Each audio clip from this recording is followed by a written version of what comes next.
I'm starting to get a little bit nervous about the Georgia hype train, but Gator Danny is about to go. Like, the Florida Gators have the talent to do it.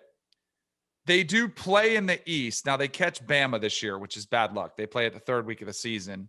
So I don't know. I don't know if I'd go as far to say it this year, but why not? Why not the Florida Gators? If Dan Mullen has, and I do think their offense is going to look completely different with Emory Jones versus how it looked with Emory Trask, but I think it might look more like Dan Mullen's offenses have looked in the past. I think their defense will be better. They've addressed a lot of the issues on the defensive line through the transfer portal. They lose a lot in Kyle Pitts and Kadarius Toney, but it's not like the cupboard is bare. So why not the Florida Gators to be that next team to make the playoff?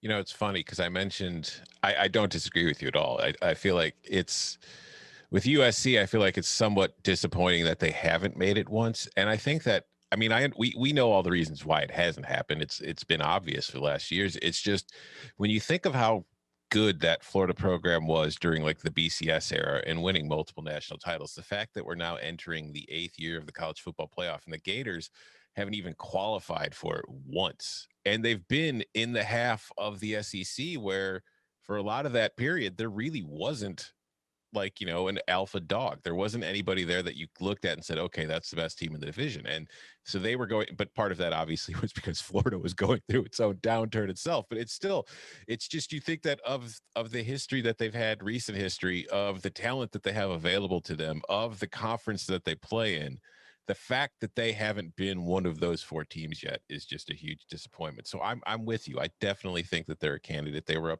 up high on my list of teams that I feel like are very likely to get there soon. Mac won 2 division titles. Jim McElwain showed up to the SEC championship game twice, and no one took those teams seriously as a college football playoff contender. No, I mean, then what happened to them in those games? Well, so like on the scoreboard, some of them weren't even necessarily blowouts, but they were like the most painful blowouts where you're like, well, Florida's never going to score. And I don't know how long they can hold Derrick Henry at bay. So they're just going to keep feeding him the rock 42 times and see what happens. I'm not taking Florida this year.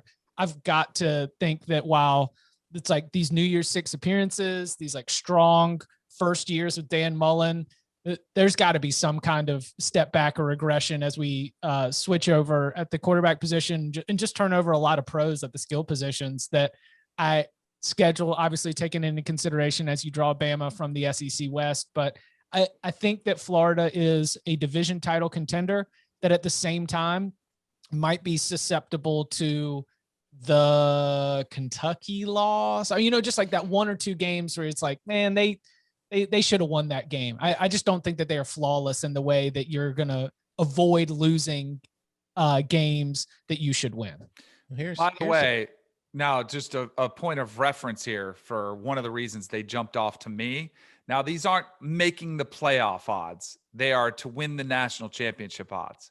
So you clearly have the teams that have already been there: Alabama, Clemson, Georgia, Ohio State, Oklahoma.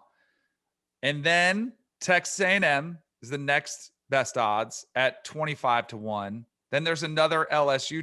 LSU is at 35-1, who's already been. So they're out of this conversation. And then guess who's next? Florida Gators.